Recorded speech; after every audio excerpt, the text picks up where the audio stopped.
As you can see, we've got some filming going on today, so we can extend this knowledge a little farther than just the folks that are sitting in the room.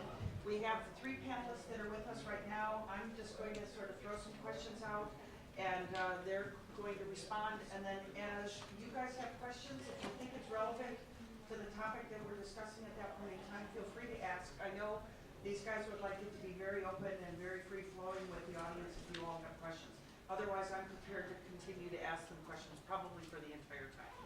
So I'm just going to have Justin start and introduce himself. Why do you think you're on this panel, other than report to me? Because I've got a wonderful class, right? Yeah, that's right. My name is Justin Overdevest. I am the campus recruiter for Peace Corps. At the same time, I am also a master's student here at the University in Interdisciplinary Studies, studying landscape architecture, planning, and business. And it's kind of, to boil that down into something that really kind of makes sense, it's ecological design. And I was a Peace Corps volunteer 2 times. I was on the border the first time around, on the border of Haiti and the Dominican Republic, doing agroforestry work. And the second time, as a Peace Corps volunteer, worked in Peru in the Andes near Ecuador, about 10,000 feet, helping start a nonprofit NGO there. And that was more holistic development. We did environmental type work, but also we bled over into health and small business type projects as well. I have my undergraduate degree is in business entrepreneurship, and so I've kind of gone this interesting career track, I guess, up to this point. But I think I'll stop there and let David just go over basic introductions. Okay, hi, how you guys doing? Good, good, non-responsive, perfect. That's just how we like them. My name's David Tyree, and among other things, I'm a special agent with the Drug Enforcement Administration, and I graduated from Oregon in 1995. Deb Sherrick got me my first internship as a release officer, an intern over at the federal courthouse. And from that, I was recruited by or showed an interest in DEA, and I was assigned to Albuquerque, New Mexico for 5 years and traveled overseas in that capacity. DEA right now is in 85 countries as liaisons. So a lot of what, if you got to hear the keynote speaker, certainly applied to what we do. And I have a bachelor's degree in political science, which I emphasize is science to a lot of people that mock me for my undergraduate degree. But among other things, as I was reflecting down, I'm also been married for a long time. You're not videotaping that part, are you? I'm kidding. I've been married. My wife's an Oregon graduate, and we have 3 great kids, so I think they're all mine. Cassie. Hard act to follow. My name is Cassie Fisher. I work here at the university in the graduate school currently, but I'm here representing the Japanese Exchange and Teaching Program and my experience as an alumna of that program. I lived in Japan and worked as an assistant language teacher for 3 years in southern Japan in a prefecture state called Kumamoto, which is on the same island as Nagasaki. That might be the only claim to fame of that island, unfortunately. But anyway, let's see. My education includes a bachelor's degree in English and a master's degree in education. And I think that sums it up for me. This is Anne. She's awesome. How are you doing, Ann? Ann just dashed over after speaking to 400 ninth graders Wow. about Africa. Awesome. So That was yeah, awesome. catch your breath. Just catch your breath, because do you feel like you're ready to go? Or you want to grab some water, swill some water? What I just need to do is get my notepad, and then I'm ready to go. If I'm the last one who has to do this, I do apologize for That's okay, we being need here. a little bit late. All right. I wanted to just follow up with Cassie with one question. Jean-Marc just spoke a lot about the transportability of teaching English abroad, and how you can, oftentimes move from country to country and be immersed in the culture and meet a lot of wonderful people and have experiences beyond just sort of visiting a place. Yeah. Did you concur? I do, yeah. I personally did not go to other countries after working in Japan. I was a little older than the average jet there, and so I was ready to kind of get back to my, whatever you want to call it, whatever there was to come back to. But I had several colleagues that did the JET program from the UK and Australia and a lot of other English-speaking countries, Canada and so forth. And several of them who joined the program just out of university took that opportunity to follow up and go over to Korea or to some other, particularly Asian countries, or to my experience, are really interested in having native speakers come and work with their students, break stereotypes and all kinds of things. Japan, as you probably know, is a very closed-off country for many years, and so in addition to teaching English, that's another reason why they have a program like they do. So.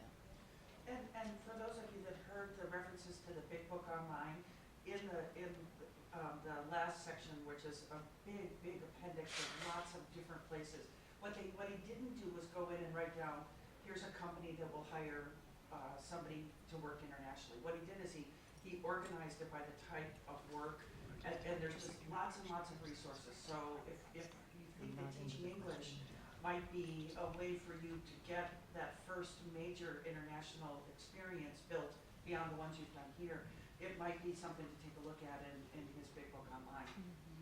Okay, Ann, tell us who you are. And I made Justin say why he thought he was asked to be on this panel, so you can ask that question too. I can ask it or answer it. Return performance. Well, I guess I bill myself, if I have to bill myself, as an educator, manager, lawyer, librarian. And I have all the degrees to sort of go along with that. So this is to say, I don't think I've ever done a career path that's gone it's gone straight ahead. I'm not one of these people who knows I'm going there. And I will basically say that I think I've been asked to be on this panel because I worked for USAID for 20 years. I retired from USAID here. I also have a little interest in this because for the time that I started the Mills International Center before Sonia Rasmussen took over and did there 5 years getting it up and going and made it into a full-time job, which I don't want. And then I've been teaching African studies here up until just this last year. I'm very much involved in, I am the chairman of the board of, I could be on the NGO side because I'm the chairman of the board of Tostan, which is a well-known international NGO. But having spent the 20 years with USAID in the Foreign Service, as a Foreign Service officer, I did 10 years as a lawyer and 10 years as a manager. I was a mission director in 3 countries. I think that's part of what I bring to this, is sort of giving you an idea of what it is to take a Foreign Service career and Foreign Service path. Background, one of the questions that we were supposed to answer is, how did you prepare yourself for this? I did it magnificently. I majored in philosophy in college. And then that's where I got my first passion for Africa, and all I knew. I graduated from Mount Holyoke College in 1962, and all I knew was I wanted to go to Africa. I didn't care how I got there. And that's been my major experience has been in Africa, in the overseas world, but of course I know a lot about being a Foreign Service officer and what that all means. So that's me in brief. Yeah, thank you. Nice to have you all here. Okay, so Annie missed this, but the keynote speaker was talking a lot about that finding an international career is actually a process. It's not like you graduate from college and say, oh, I want an international career, having not done any of the sort of prerequisites that one might consider while they're at the university. So for those of you that did some things while you were students, or while you were preparing to have an international career, what did some of those things look like? And I don't expect it to be the long list that he shared, although if you gave that to me, I'd be thrilled. Justin, you want to? Yeah, I think it's difficult because when I was in my undergrad, a lot of the experiences that I sought out or experienced were unconscious or subconscious. I did them because I wanted to do them. I didn't have this game plan of this future career path and where it was going to lead me. I had interests, and for example, I got involved with, there's an international students group where students from all over the world came in, and I wanted to have that experience. My course load didn't allow me to go abroad or even take foreign language classes. It was really constrictive in terms of the academic courses I had to take. So that flexibility I sought outside the classroom. And it was more just personal, that interrelationship, kind of meeting people and talking to people from all over the world. And then I did it outside of that. I volunteered in a couple of local inner city schools and got that experience just kind of in a different environment. I was in the business, entrepreneurship side of things, and kind of going into that teaching kind of mixed it up a little bit for me on a regular basis. And that's how I like to do things. I definitely don't like the same day to be the same. You know, that schedule's good to some degree, but always engaging in new and wonderful things was something that I wanted to do as an undergrad. And I think as my time progressed in the undergraduate program, Peace Corps became more of something that I kind of, okay, so what do I have to do to get to that goal, or that slice of the pie? And, so there is no exact path. And I got an email the other day from Dev, or a video, and it was talking about career. It was a really interesting video. I think it should be shared with quite a number of people. We'll put it up on our website. We can link. I think link to the website. that'd be cool. Well, one thing I got out of it is that the top 10 in demand jobs in 2010 did not exist in 2004. So within 6 years, we're talking about 10 jobs coming out of nowhere, and that's really going to be the tempo of how our generation and life really kind of unfurls. I think we're kind of at the cusp of some incredible changes on a lot of levels. And then there was another statistic. The U.S. Department of Labor estimates today's learner will have 10 to 14 jobs by the age of 38. So, you know, you can kind of go out and be focused to some degree, but it's good to kind of stay open too and flexible, because things are going to change. Technology, the way that we engage with the world, and just things that come out of nowhere. So. Well, and there was another slide that actually paid homage to the liberal arts students, because it talked about if you were taking a technical degree at your undergraduate level, the information that you were learning as a freshman was obsolete by the time you were a junior. Yeah. And that's how fast the world is changing. So somebody who learns how to think, somebody who learns how to problem solve, somebody who learns how to communicate and negotiate and collaborate and do all of those skills that oftentimes comes out of the liberal arts part of your education here can just have a real advantage. And fortunately with the Peace Corps, the nature of your interviews, you could bring a lot of those examples in, because they weren't saying, tell me about a time when you were paid to do a job that looked like this. They were saying, just tell me about a time when you demonstrated an ability to interact cross-culturally. And you could bring in the school, or you could bring in some of the international student work that you had done. So it's good. You found a great agency. By the way, there's an author by the name of Daniel Pink. Some of you may have heard of him before. He's written a great book about the right brain, but he just has written a book. It's called The Adventures of Johnny Bunko, the only career guide you will ever need. And he has written it in that Japanese cartoon style. So he hooked up with a young Generation Xer. He's a young baby boomer, but he hooked up with a generation behind it. So somebody did all the illustrations, and there's like 6 basic tenets of looking for work. You all should look at it, because it will either make you feel really good, or it'll make you feel like you've got some work to do. But one of the tenets that he puts out is there is no plan. There is no plan, because opportunity will come to you, and you will evaluate whether or not that opportunity is the right place for you at that time. If it's going to give you another set of skills that might help you to get someplace else that you might be interested down the road. So I think Ann would tell you that careers don't necessarily move like this. They oftentimes move like this. So it's nice. So Dave, how about you? Well, you did your internship while you were in school. Were you doing anything that would have prepared you for what has become a global career for you? I think I did in my undergraduate time. Probably sophomore year towards the end was being challenged in a writing class, which God knows why I took it, but the GTF took me aside, and I think what he saw was sort of someone I was comfortable with, who was me, and I was somewhat involved in the Greek system and had come from suburban Portland, and he took me aside and he said, you seem bright, you seem like you have a sense of humor, but you're going to trip up on your own personality because of your failure to take a risk.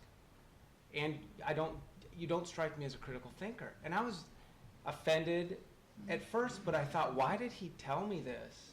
Why would he take the time? So I went, it sort of opened my eyes, and I met Anne last year, and I appreciate her passion because that opened up doors for me to become a risk taker. And I looked at the book that we got every term for classes, and I looked into escape field studies, which was run by this woman named Nadia Telsey, who's absolutely brilliant, totally different from anyone I'd ever been around in my entire life.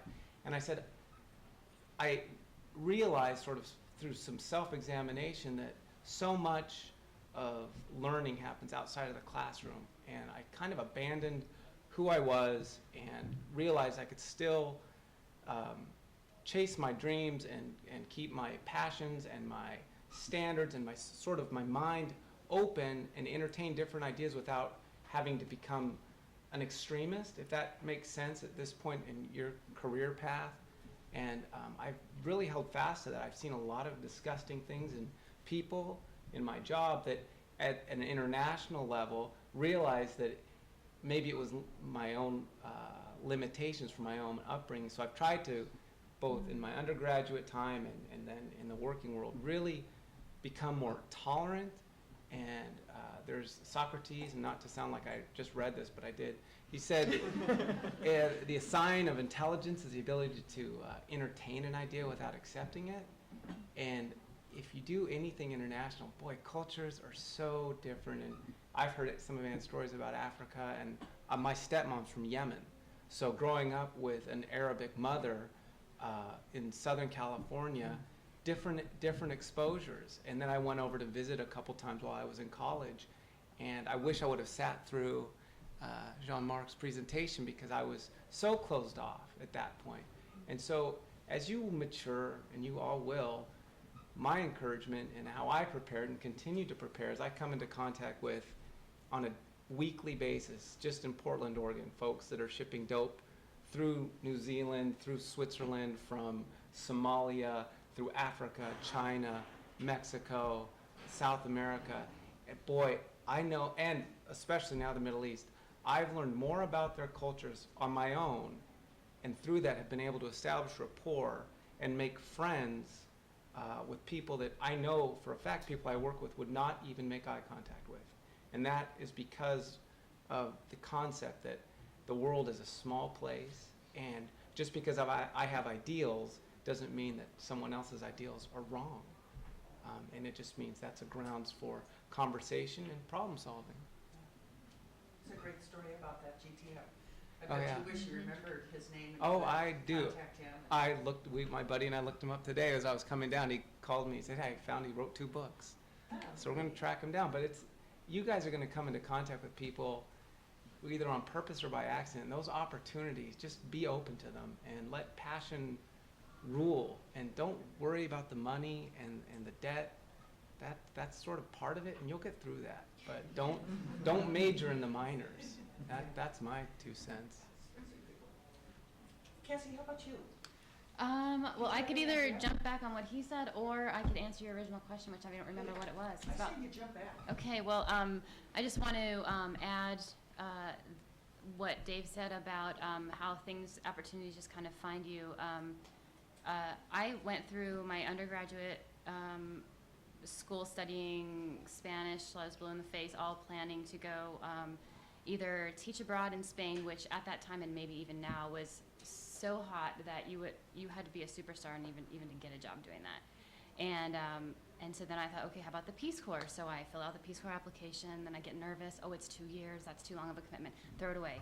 And then I do it again, and then now I have debt, so I don't want to have to deal with that, and so throw it away. And so anyway, to make a long story short, or longer, I ended up just kind of went through grad school and worked in university student affairs for a while, and then I got into PR with a nonprofit. And then I met someone who said, I'm applying for the JET program, and I thought, oh, that's teaching English abroad. Maybe I should just go with you and get the information. And so I did, and I was in my late 20s at the time. And it was really, it kind of threw a wrench into the plan of going up through the ranks of either PR or nonprofits or any of that to just drop everything and go and do it. But I did, and I'm really happy that I did. When I got back, I moved to Tampa, Florida, which is not a mecca of internationalism in terms of Japanese culture, which is what I was coming from. So finding a job to use what I thought was my new skill set wasn't exactly easy to do. But I did end up back in education, which of course is a link to that, as well as to my prior career and education myself, my own education. And so through that, I ended up here, and I work with international students in a tangential sort of way, indirectly. But I just want to point that out, that you could look at that as linear, or you could look at it as linear with a blip, or all over the place. So those opportunities do just kind of fall in your lap, and always examine them closely. I think the reality is that you have to get beyond your first several years of work to understand that it's a quilt that's being made. And that quilt is, well, for most of us, it's a crazy quilt. There's no question about it. There's nothing beautiful pattern about it, but all these pieces fit together, and they're in people that you've met and that you've known that have inspired you. Then suddenly you find yourself circling back to that kind of work again. So I'm glad you shared that.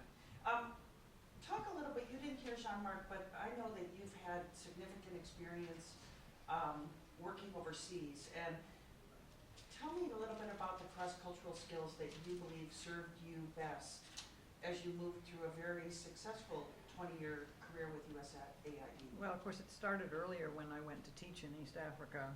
And when I graduated from college, and I graduated in June, and in July I was on an airplane going to Uganda, and I was in a program called Teachers for East Africa.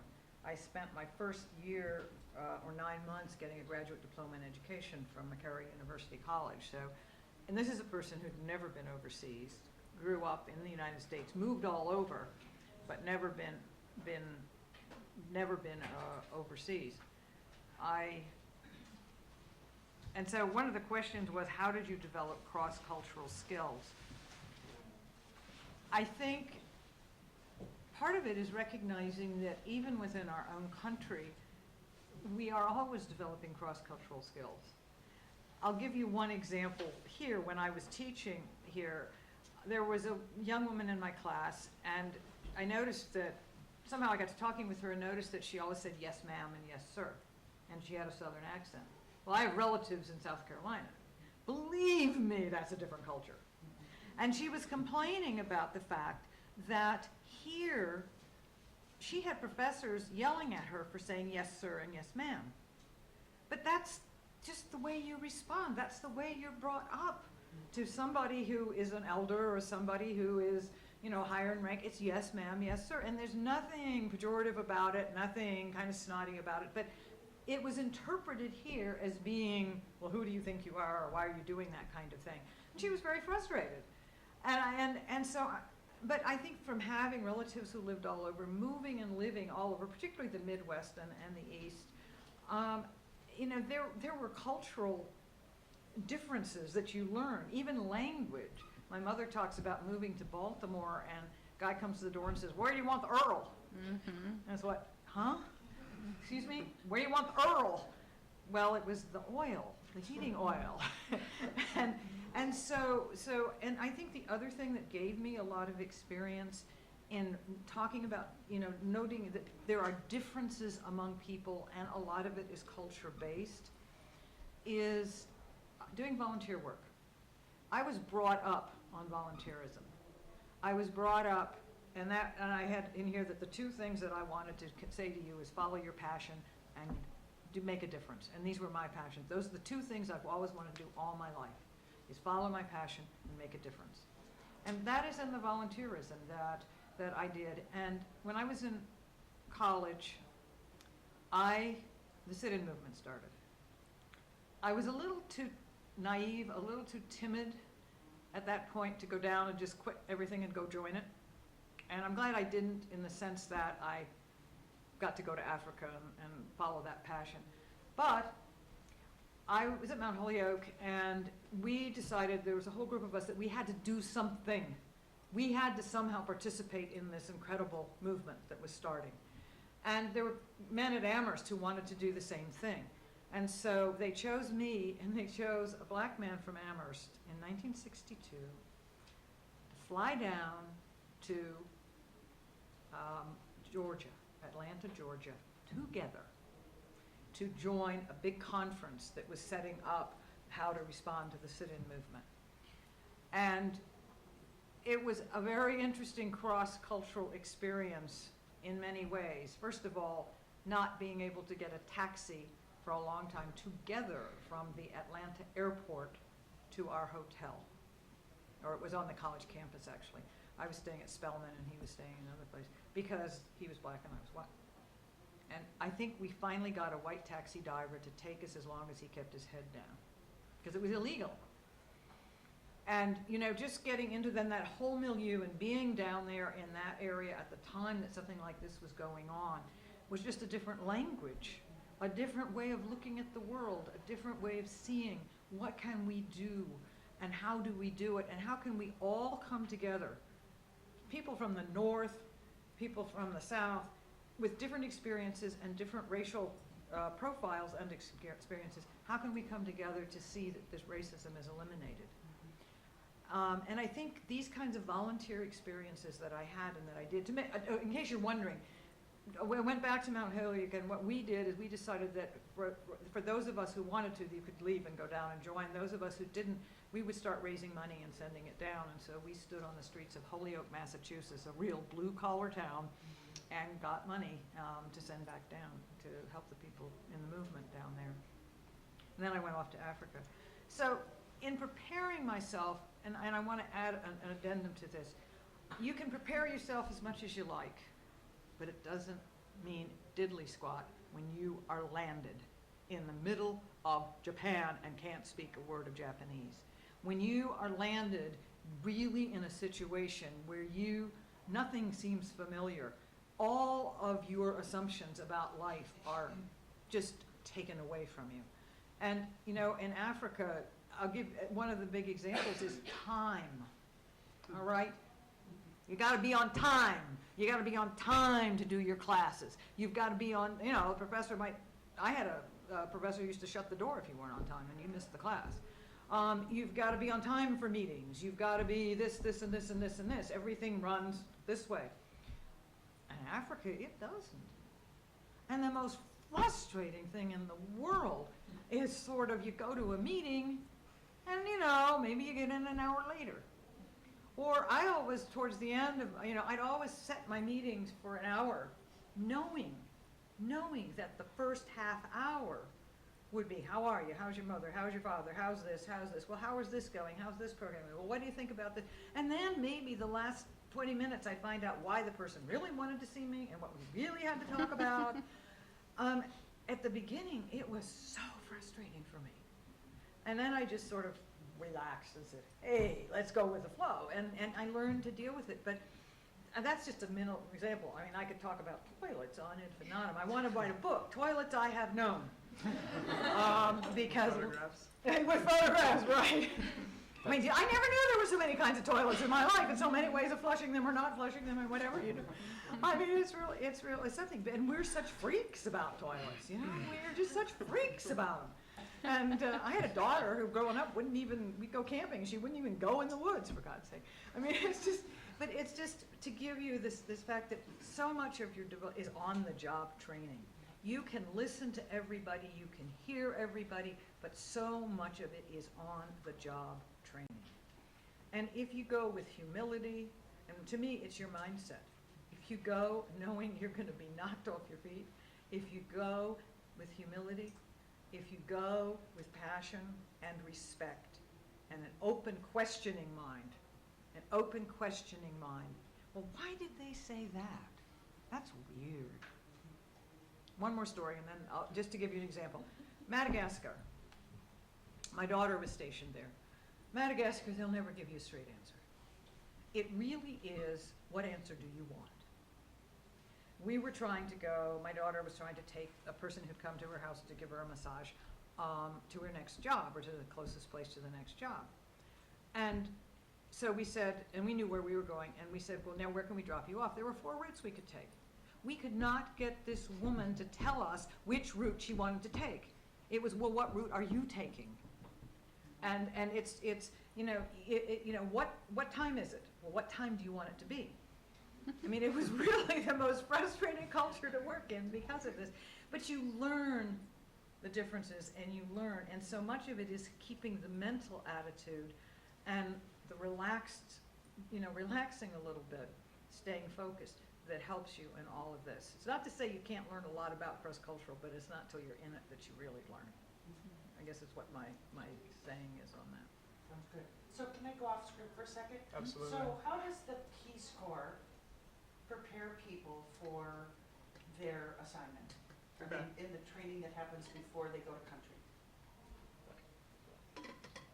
So generally the volunteers go with a group of 20, 30, 40 other trainees and leave the United States from a central location, usually in the States, for a day, so you get to meet each other before going down.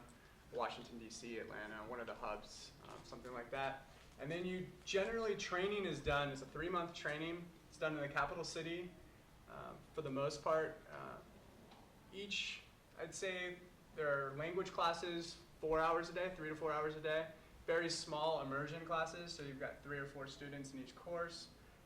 The other part of the day is learning some of the cross-cultural pieces, some of the more broad, even within a country, that's the thing too, is varies greatly. I mean, in Peru, for example, just a couple-hour drive away, you're gonna see a phenomenal change and shift in music, dress, the way people eat, some of the different ways that people are. So you get some of that, and then you get your technical training as well. So if you're working in the environmental project, you're working education, you might work a couple hours a day doing that sort of thing. You also get community-based training, so 3 to 4 weeks of that 3 months, you go out into the field, you're living more of a rural site, maybe a village, or a smaller urban site, so you kind of get a feel for what Peace Corps life is going to be like. And that group is more of your smaller group. So if it's the environmental group, the education group, you're in a smaller pocket, maybe 5 to 10 volunteers. I think Peace Corps does a pretty good job of giving you some of the initial guidelines, but a lot of it is that first few months that you get to your site, that you're going to be making constant mistakes. Maybe not constant mistakes, but if you're conscious and humble and thinking about what you're doing, you're going to recognize how to kind of get more in touch with your local community. A quick story, and just about being curious and open. When my first month in service, when I got to my site, village of about 100 people right on the border of Haiti, there was this cumpleaños, a birthday, that I was invited to. And it was wonderful, I'd only been there a few weeks, and I was invited to this great party. Afternoon, probably 30, 40 people from the community showed up. Family members from outside the area came. Everyone's dressed up very nicely, food, that sort of thing, music. And I knew the lady that invited me, they said it, she was the one organizing, so I figured it was her birthday. So every once in a while, when I got there initially, I said, happy birthday, right off the bat. And then over the course of the afternoon, and anytime someone said cumpleaños, they looked over at me and kind of laughed, and but they were giving her gifts and all these sorts of things too, right?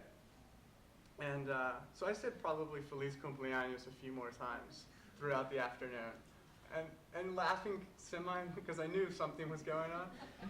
By the end of it, they finally cracked up too much and told me the truth is that it was a cumpleaños de muerto.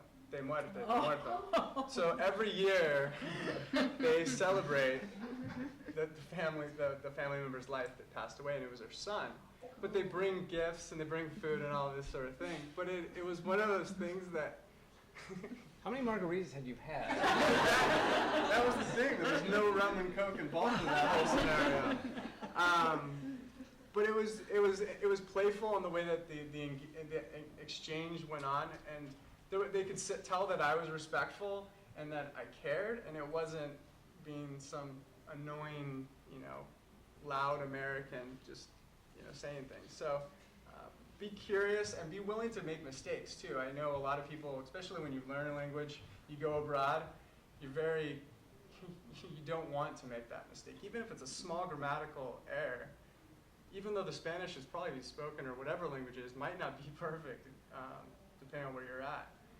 Make the mistakes. It shows people that you care and that you're open and you're flexible and you want to learn more from them. And even ask questions, that sort of thing. So my last question, just before I move to Dave, just how quickly did that 2-year assignment go for you? I mean, how did it really feel? 6 months? So 8 months? the first 3 months, your head feels like it's going to explode. Just the information that's coming in, the language. Each volunteer is living with a host family, so you're not living with other friends and that sort of thing. You're speaking the language, whatever it might be, all the time. And you're sitting in class 8 hours a day. So the first 3 months go by relatively quickly. It's kind of going through a term of school maybe. And then you get to your site, and it's almost like time stops. You're like, what's going on? I made this decision, and that first couple of months, getting into the community, kind of getting the rhythm of letting them know who you are, maybe attending meetings, going out and have a cup of coffee with different people in the community, kind of getting to know them, letting them get to know you, takes a little bit longer, I think. Your days seem a bit longer. And then as time progresses, projects start happening, work, you get into the community on a different level. By the time you hit that 1-year mark, that second year flies by. And every volunteer says the same exact thing. How am I going to, sometimes you have your bad days, how am I going to get through the second year? By the time you've made that 1 year, it flies by, and in the second year, volunteers don't want to leave. It's a reverse culture shock in a lot of ways. Volunteers in going into a place for 2 years, they don't think they're going to have that connection with people.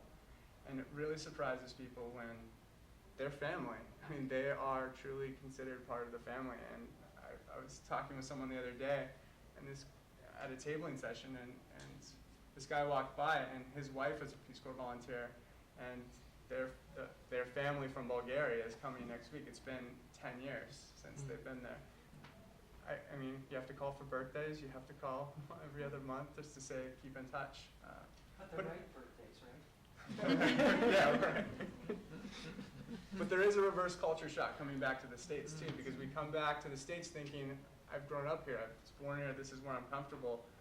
And you expect that shock going abroad, but when you come back, it's pretty interesting. Most volunteers have a harder time with the initial few months coming back and just adjusting back. And walking into I didn't have electricity for 2 years. I walk into a supermarket and there are 5,000 lights and millions of permutations on what I can buy. It's nauseating. It can be scary. So Dave, the same for DEA. Number one, what's important to you or to the agency as people are considered for these jobs? And then how are they prepared? How do you prepare people to go out and handle, and the differences are coming at you on a weekly basis, if not on an hourly or daily basis. So tell us what's important to DEA, and then how DEA then prepares people to be effective as an agent. Well, there's 2 prongs. They prepare you by sending you to both language school, which is usually one-on-one immersion in DC for 6 hours a day, and then they dovetail training through the State Department and to sort of educate you about the country you're going to and relationships with other countries. And I think the expectation now is that you're reading their newspaper, whether it's translated every day, you're reading their periodicals. They expect you to know their films that have been important to this culture, their art, their music. They expect you to have a really good grasp of the culture, and there's 2 components now, which I think was just magnified by our last election. There's the government and there's the people, and they may not see eye to eye, and there's the regime. And when we go into these other countries, we are a liaison and in essence an ambassador, but we're liaisoning We just arrested Victor Bout in Thailand, if you'd seen, Bangkok, if you'd seen Lord of War with Nicolas Cage. DEA arrested him, a 2-agent office put that together. That was a lot of liaisoning with, the countries, I couldn't even begin to name them all. But the 2 agents that are in that office are well equipped because that's their sort of craft. They want to understand the cultures. Anymore, the last seizure, major seizure of U.S. currency in Mexico was from a Chinese guy. Okay, I'm not going to gross anyone out, and I don't mean to be cryptic, but there was almost 7,000 homicides on the Mexican-U.S. border last year. Okay, they're being beheaded.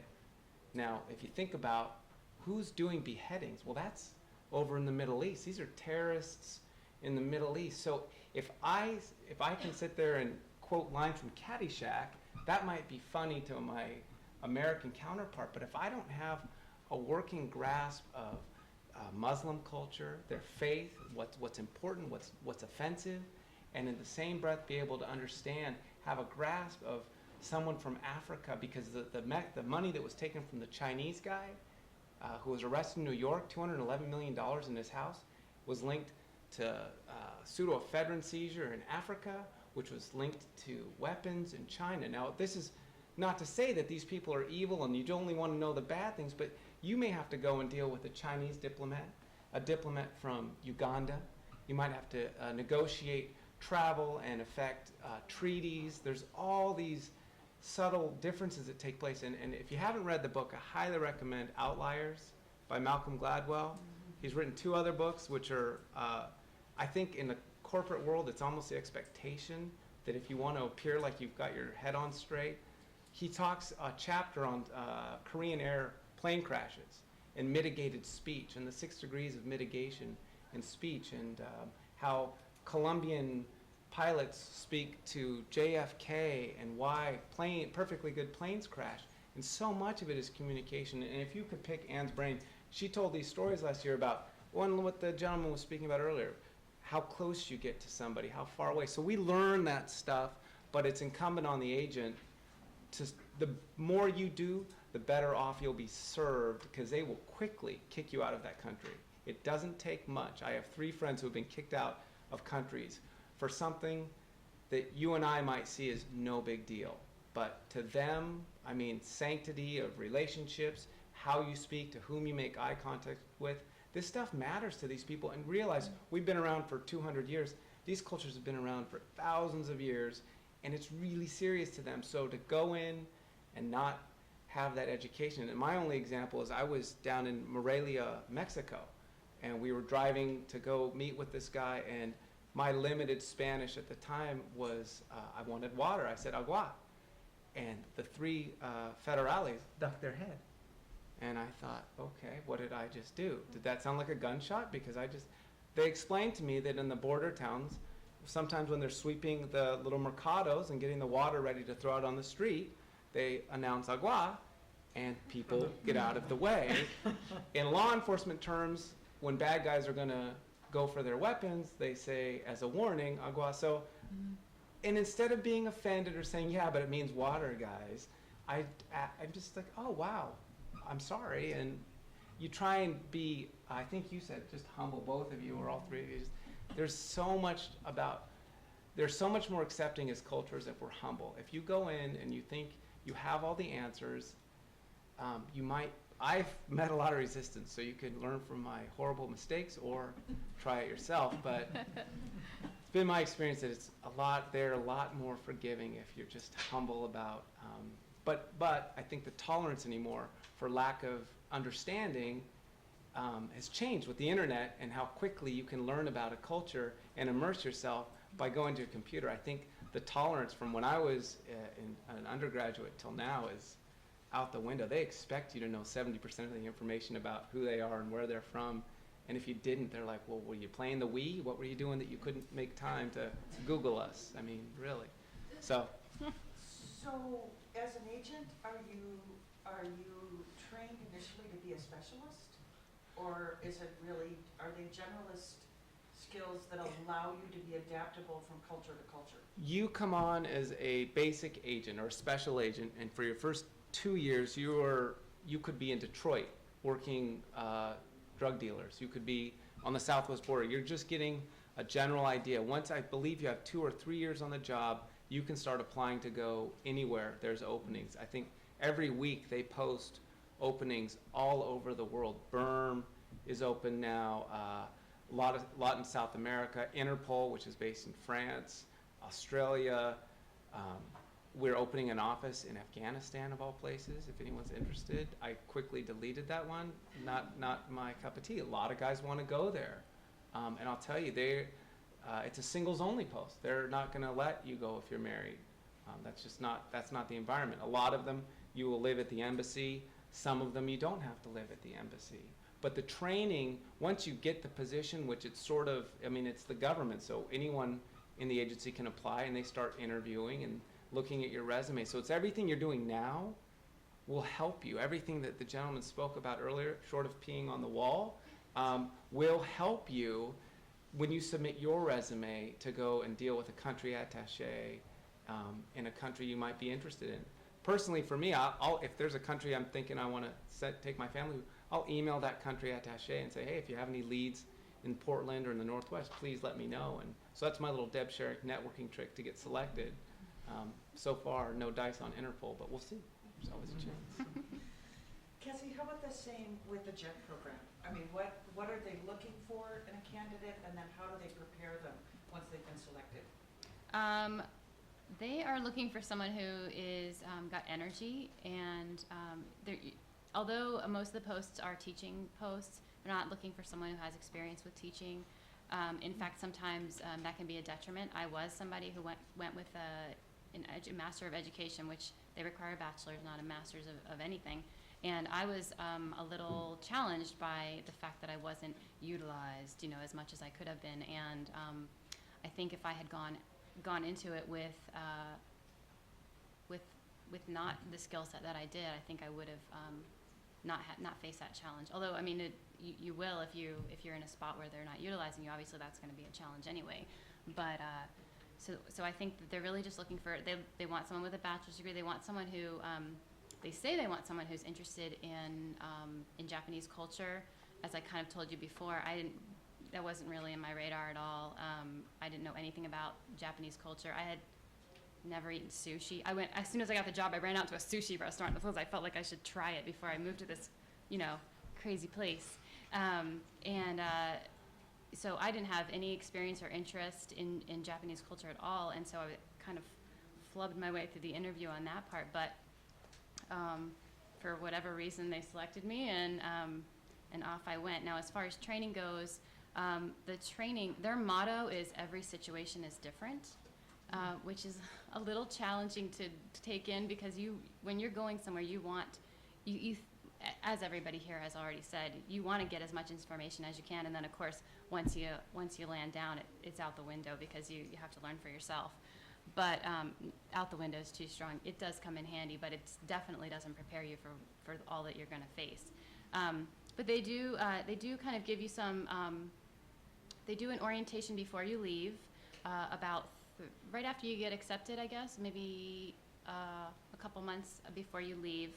They do a one-day training. I just actually participated in the one up in Portland for the folks leaving out of there as a volunteer. And for that one, they have alumni run that, and they kind of tell you what it's really like, because you get two experiences told to you. You get the party line from the folks from the consulate and the folks from the Ministry of Education, and then you get the real story from the folks who have lived there and done it. And so that orientation is run by the Alumni or the JET Alumni Program. And then right before you leave, they do I think it's also just a one-day orientation the day before you leave, and that's where you learn Japanese the day before you leave. And they try and teach you like the real basic things, like how to say thank you and please, and how to order a beer, or just the things that you really think you're going to need when you get there, right? And that's all I had. So I went in there thinking, how to say you're welcome was don't touch my mustache, which it's not, so don't say that. And then they do a little more it's an orientation, it's not training. So if you can kind of understand the difference between what I mean by that. Orientation, just kind of get your feet wet a little bit. There's really not training. What's really nice about it is that they have a really good support system. So they do a really good job of making sure that there are people that overlap, so they've been there a year, that are in your neighboring towns. So there's not a whole bunch of people transitioning out at once. They have a support system, like a kind of like a phone hotline where you can call if you're homesick or if you need to go to an English-speaking doctor and you need to get connected to somebody. So there are those kind of supports. And then also when you do get there, there's a 3-day training in Tokyo. They put you up in a swank hotel and inundate you with further useful Japanese tips and cultural tips, things like that. And then you fly down to your to the place where you're going to live, and you either do a homestay or they set you up in the apartment or house or wherever you're going to live. One really nice thing about that program is one, it pays pretty well, and they do kind of set you up in terms of accommodations and all of that. So that's something you don't have to worry about, which is nice compared to just going off on your own to teach in another country. And then they do a prefectural or state orientation, which is usually an overnight in the state's kind of capital area. And then you're pretty much on your own. So I had a week-long homestay with their English speakers, the town's English speakers family who didn't speak English, and her English she was the best one in the town, but it was tough for me, and I hadn't been outside of the country other than like a week in like Cancun, you know. So that was a challenge. So, but the training it's definitely on the job training. Before I move to another question, are there any questions out there? Anybody? Question? For Cassie, when you're teaching English, do you learn the host country's language? They encourage it. In the classroom, it's actually, I kind of felt like I felt like it was almost better off to not have the native language. You're in a classroom setting with a native, they call them JTEs, Japanese teacher of English. So they're a native speaker of Japanese, and they know English to varying degrees depending on if you're at a middle school, their level of English is not super high, but at a high school, their English is really good because they're teaching higher level grammar and things like that.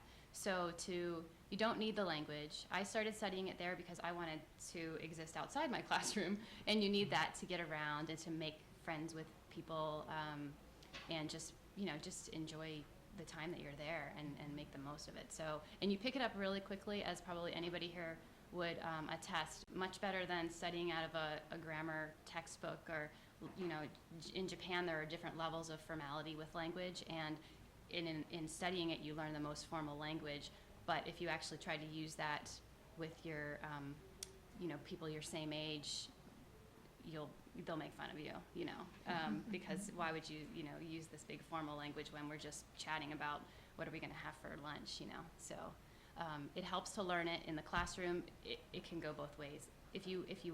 Some of my fellow assistant language teachers would use their Japanese that they learned in the classroom, and I tried not to do that because that's not what you're there for. And it's easy to do because it's an opportunity to practice your own skills, but that's what your Japanese teacher is there for. So. Yeah, I had a question for David as working for the Drug Enforcement Administration. Are you kind of seen as kind of the U.S. coming here and trying to tell us what to do kind of a figure? Are you viewed negatively in your work or positively, or? That's a good question. She asked if you didn't hear of how we're perceived when we're over there. Because it's mission driven, we're perceived as we've got our act together. Law enforcement all over the world is so much different than it is here. That's probably the greatest difference I've seen culturally. In China, if you get stopped with dope at the airport, it might just be the death penalty. Creepy. That seems a little draconian. So when we go over as liaisons, primarily our goal is to integrate their system, educate them on how U.S. law works and how their investigation might be better served, through maybe some different, I guess, less traditional means to them, but how it might benefit a bigger investigation. So we vet teams over there that are sort of mission driven and understand that we have a code and that we have statutes that we're going over as U.S. diplomats. We're not going over there to take on necessarily how they do things. And so it's sort of probably more of a case-by-case basis. There's definitely, I'm sure, and I'm on video, some people that have gone over from DEA who are everything that I would abhor in anybody.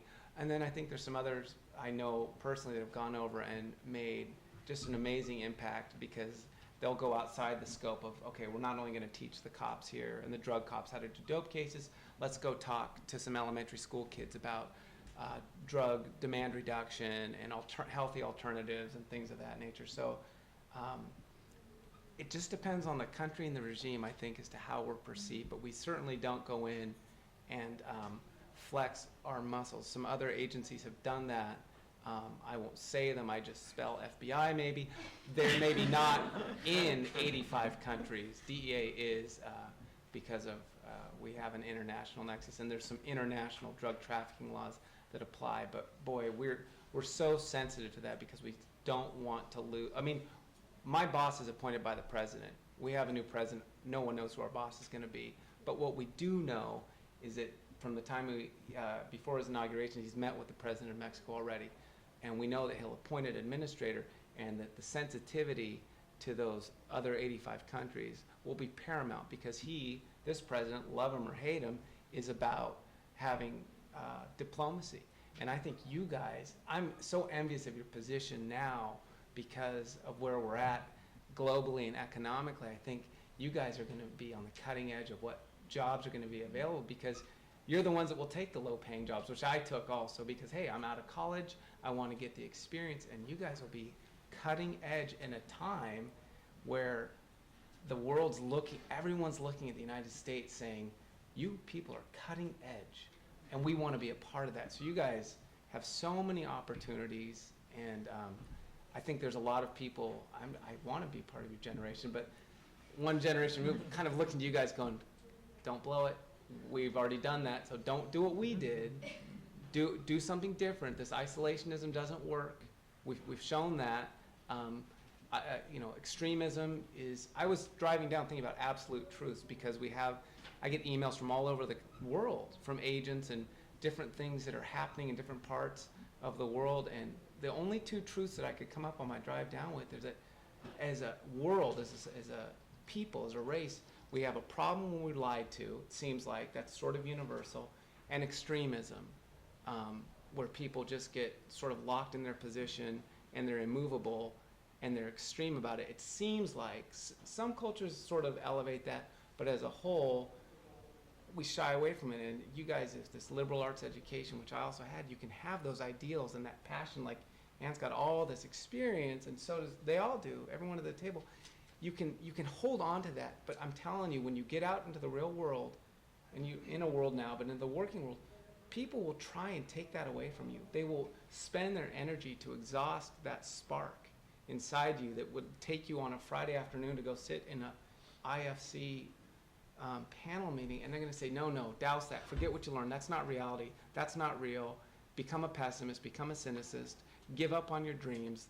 And I can't tell you how many people have tried to do that to me, and I'll tell you, it pisses them off when you stand up against that and you say, you know what? We can agree to disagree. I'm going to move forward. And that was my encouragement as I was coming down, saying, that's what I've discovered to be the truth. And I would consider it an absolute, because if you talk to people who have gone overseas to try and make things better, right? Whether they agree at a spiritual level, emotional, intellectual, everyone knows what it looks like to make something better. And you guys are equipped to do that through education, which is a stepping stone socially and economically. And from there, don't let people tell you no. Just press on.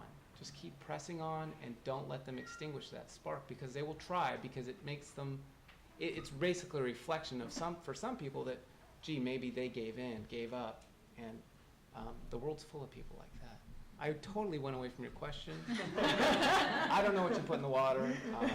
Please cook me onions. There, I said that. Have you checked it out lately? No, but I'm gonna get it analyzed. It's the philosophical pill. You got Right, it. I got the philosophy. Yeah, it's getting back to work. I have another question for you, David.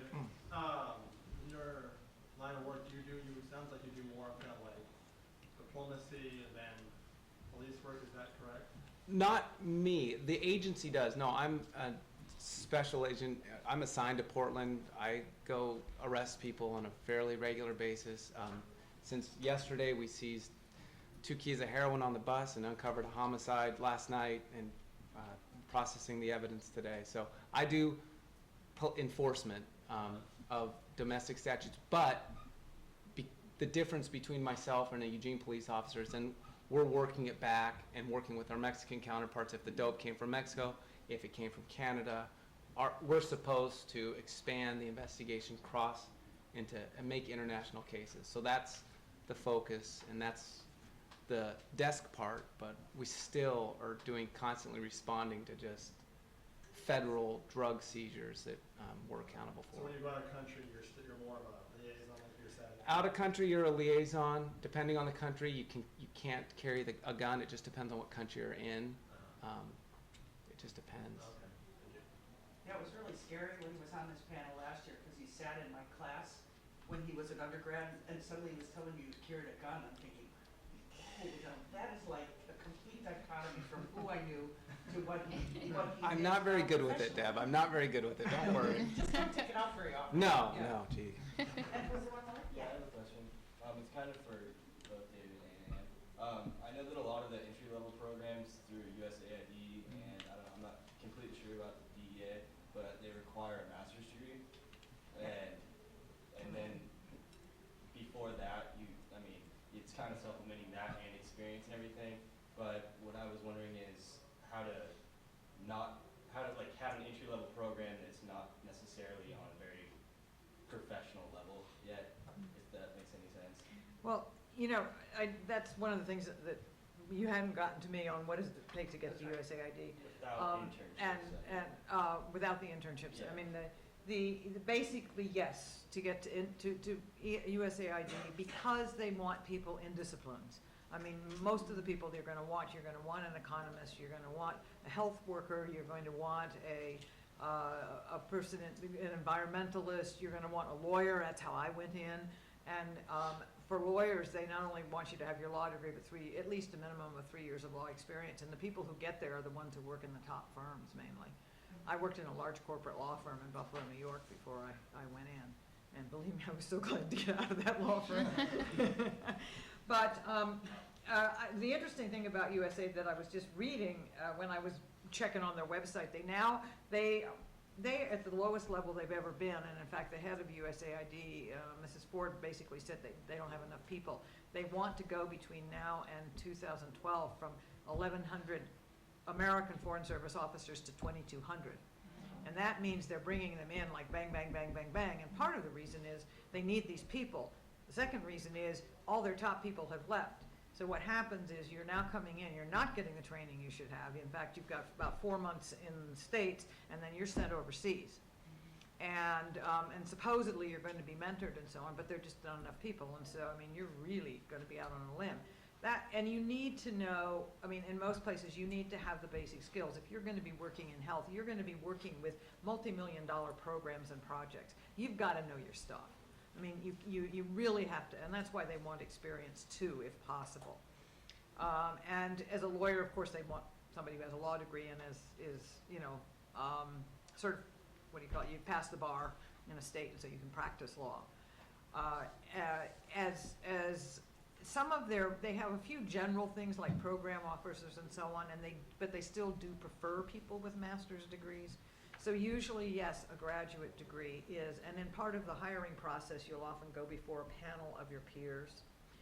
And especially, even at the junior officer level, which is kind of like the beginning level, they do send you overseas. You're on trial for 3 years in that program, and if you do okay, then you have up to 5 years to get tenure. So it's following the normal Foreign Service program. I was talking with a good friend of mine who is a social worker there, and she's been having an awful lot of work because of the trauma that's been associated with USAID. And I wanted to mention this. The trauma has been twofold. It has been, number one, being folded into the State Department. And that, talk about culture clashes. Major, major culture clashes. Thank God Hillary Clinton understands development. I mean, I heard her speak yesterday, and she said, we have two things, diplomacy and development, and they're very different. I mean, development is long-term, taking your time, getting it right. Diplomacy is often short-term, instant results, quick results. I mean, they're totally different in your mentality and what you want. But what has happened is they are really seriously enforcing, and any of you who are interested in going to the State Department as a Foreign Service officer in the State Department, which I can talk a little bit about. My daughter is a State Department officer.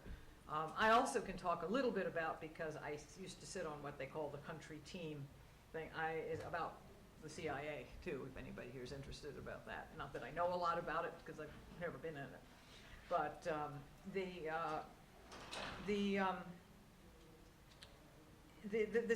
these culture clashes are so different, and there is talk now about separating USAID back out as part of this transition, but at least Hillary Clinton recognized that there is this difference.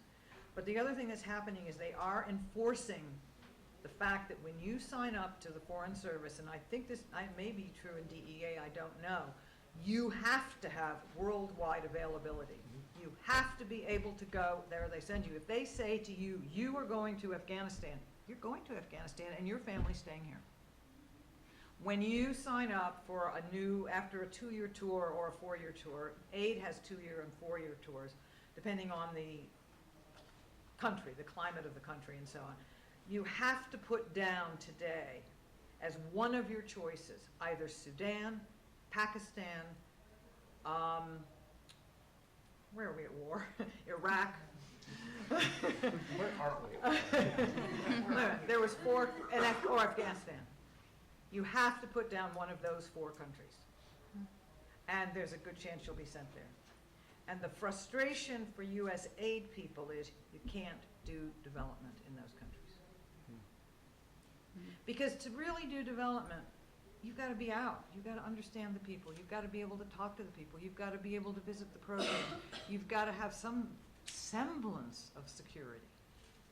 You've got to have a totally different relationship than you do. I mean, I used to, even in Chad, which was kind of a pretty up and down country, you know, guns going off in the night and all kinds of different things. And I traveled around. One point I was under armed escort for a little while, but you know, I still traveled all over that country. I went across the Sahara Desert in a car, 2 of us, 2 cars, you know. I went from, you know, one long village to another. One 2-week trip, we spent 4 sultans. I mean, it was great, but you can't do that in those countries. They won't let you. How can you do development? So there's an enormous frustration building up among people who want to do development for that. And I'm not saying don't do it. I'm not saying don't, you know, work in development. I'm not saying don't work with USA, but I think you have to be realistic about the world we're working in today. I think it's needed more than ever. I truly do. I think it's needed more than ever. But you'll be thrown into an awful lot, and I think that's one of the reasons they want more experienced people. And it helps if you have some experience. What I want to do is be sensitive to the time, because the networking piece is going to start about 3 o'clock. I want you guys to be thinking of your 2 best pieces of advice, and we'll take just a couple more questions. Yes? I had heard David and Ann talk about like Afghanistan specifically, but I was wondering, what is it like for, I'm not sure if the DEA allows women to go to Afghanistan, but what is it like for women in these Muslim countries? For DEA, they live in the embassy just like the men do, and when you're outside of the embassy, you're going to honor their cultural standards, whether it's the burqa, depending on the country. But while you're at the embassy, it's different.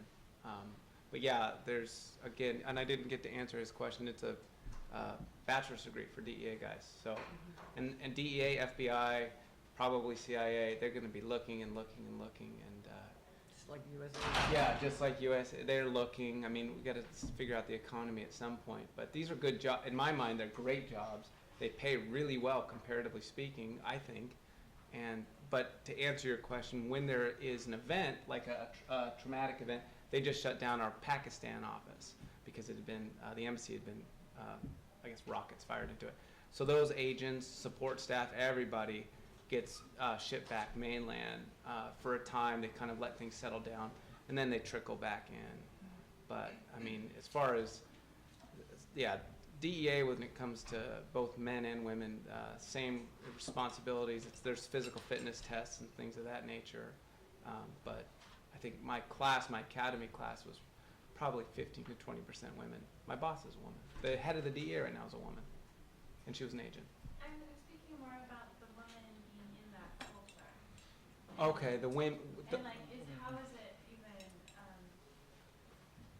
like specifically, I know of a case recently where an American businesswoman, apparently the lights went out in her office, and so she went with the businessmen to a coffee stand, and religious police came and arrested all of them because they went to Starbucks together. And so I think this is unique to women, and so I was wondering what happens in these cultures with women. And is it like a deterrent for women to go into these positions, or?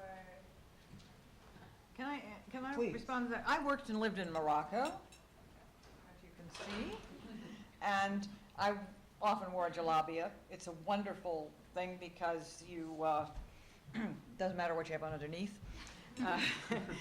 But I'm saying this to say that I think as a woman you respect the culture. I found, particularly when I was director of USAID, that I was androgynous, and that I could often go where maybe men didn't go. But I was always very respectful. There were many Muslim men that I met who would not shake my hand. I didn't make a big deal out of it at all. I mean, I usually asked to be briefed ahead of time. Will this imam shake a woman's hand or will they not? Now, I admit, this was in Senegal, in fact. This was not in, didn't go into the hardcore countries like Saudi or someplace where I couldn't drive or something like that. But I think you have to, it behooves you to really understand the society, to understand the culture. Could I do my job and could I do it effectively? Yes. Could all the different women that I worked with in the different fields do their job and do it effectively? Yes, as long as they really respected the culture. And it means understanding Islam. I have a great and deep respect for Islam. I've found it an absolutely fascinating religion, and I have a deep respect for the people who have been practicing it for, many hundreds of years. In Africa, it's a different Islam than Saudi Arabia. I was in Jordan. My daughter was in Jordan. It's a different Islam, you'll see. So, you can't, any more than you can characterize Christianity. But I think the bottom line is being very sensitive to the culture and being sensitive to where you can and cannot go, where you should and should not go. These things will happen, this kind of cultural police, but that's an extreme kind of thing. It's very extreme. And it wouldn't, as when we are over there, we're with our counterparts, and they would prevent those situations from happening in the first place. But when he put up the list of the most important things to consider, I kept going to street smarts. And that, to me, that was like, well, it's great to have all these other elements, but if you have street smarts that you would know, okay, these guys, because of their faith or their religion, look at women differently. So as opposed to being offended, I'm gonna get along, and eventually I'll have an opportunity to change their hearts and change their minds. But it's got to be through respect. It's never going to be through do it our way because we're right because we said we're right. Let me give you a quote that was quoted to me by someone when I was trying to update on USAID, and this is a person in an Arab country made this comment to my friend. Well, I don't see why we let them pray 5 times a day. And I just about dropped my teeth. This is one of the 5 pillars of Islam, that you pray 5 times a day. Who are we to, quote, let them? And this was an American diplomat. And that's a very, very insensitive type of thing.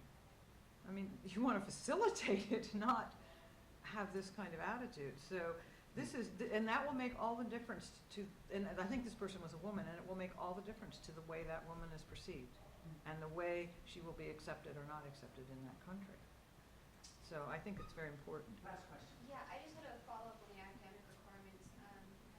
Do you know if the State Department takes people with just bachelor's degrees? The State Department does. For the foreign service? Yeah, for foreign service, yeah. This is USAID because it is a specialized agency working in development, and you're working in fields that demand a higher level of knowledge and than you usually get.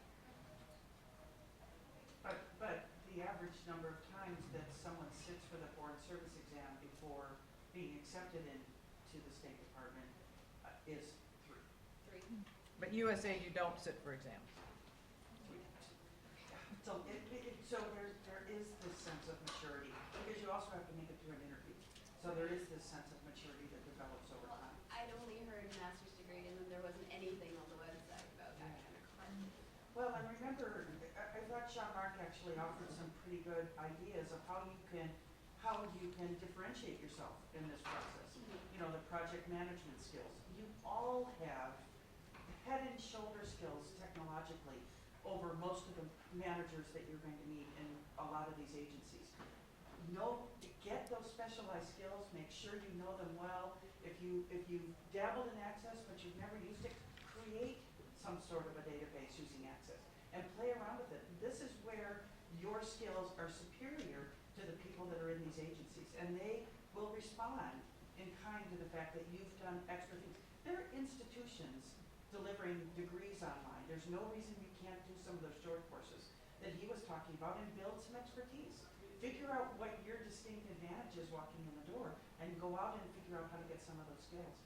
Because I think if your long-term goal is you'd like to be a foreign service officer and you're feeling somewhat thwarted to do it immediately, what are those steps you can take in the short term that are going to help you to get there, that are going to strengthen your ability to be successful on the exam or successful in the interview or successful at building the right experience? You're going to work a minimum of 4 years of your life. Somehow, some way, whether that's volunteering or being the best mom you can be or going to work every day in a suit or going to work every day in blue jeans, the chance of you working for at least 4 years is really strong. 2 years in the Peace Corps is nothing. 2 years, getting into the foreign service is nothing. You're going to have this big chance to achieve a lot of goals as you move forward. It feels really important to do it all now, and fortunately, at least in the government sector, there are more opportunities than there certainly are in the private sector right now. So, Can I add one really as long as it's one of your 2 pieces of advice, because we got to wind up so that they can go talk to you. Well, out there. actually, one of my 2 pieces of advice was be patient. Be patient. Yeah. And things come in a very surprising way, but be patient now, be patient when you're living overseas, be patient. And my second piece of advice, develop your sense of humor. So that when you are felicitating somebody for their birthday, you can laugh about it when it's really the birthday of the death of their son. I would say take advantage of all the opportunities here, not only at the university, but in the Eugene area. We've got the Yamada Language Center that teaches courses, might even be as small as 6 students per class, Thai, Swahili, that sort of thing, or you can go more in Spanish, Russian. Get into that area of things. Volunteer-wise or internships, the United Way has a great site. The UO Career Center is amazing. And then study abroad programs, the global internship programs. There are really a lot of opportunities on campus here. And then the last thing, just follow your passion. Don't feel like you got to fit yourself in a box, and don't do these things because you want to get to some end goal. Do them because you really want to do them. And that's the way you find your path. Great. Dave? I heard today employers will evaluate if they're going to hire you within the first 7 seconds of your interview. So get your first 7 seconds down. Blow them out the door. And I'm not kidding. That was on the radio, so it must be true. 80% of the people you come into contact with will like you, 20% will not. Harvard finished that study last summer. That's one piece. The second piece of advice as I think about it more and more, it would be follow your passion. In the land of the blind, the one-eyed man is king. So become a master of your craft. Study life, become a master at it. You go through it, as far as I know, once. Make it the best you can. Embrace the experience. Because it's the journey, it's not the crown. It's the journey, and you guys are on the forefront. And I'm so excited for you guys, because it gets better, I think. And I think Ann will tell you too, and so will these cats. It's just a culmination of these great experiences, and it's the hook that brings you back. I would say be humble all the time. That came up in all the little stories that we've heard today. And also be flexible, but also if you want to do something, figure out a way to do it. Navigate through the cultural nuances that seem like stumbling blocks, because there's generally a way to get to where you want to be or to what you want to do. You just have to figure out the way it's done and do it that way, or carve your own path. Okay, I just wanted to close saying, I want you to wish me well on my journey, because I have just stopped all of my work, all of my volunteer work, because I want to figure out where I'm going the next 10 years. So I'm starting all over again. Okay, before we give them a big round of applause, you're gonna have to hand out the gifts, because with all the nice camera stuff in here, I can't even get back to the bags. Will you pass them down to your fellow panelists? Wow. You put them to work. Always put them to work. Whatever. I appreciate Justin encouraging you to come to the Career Center. We are there to help you and support you as you move through this transition. Whatever That's so sweet. Thank you. I'm going to give you a piece of my candy, just because I feel like it. named a small country after you. Thank you, great people, for spending right here. Wow.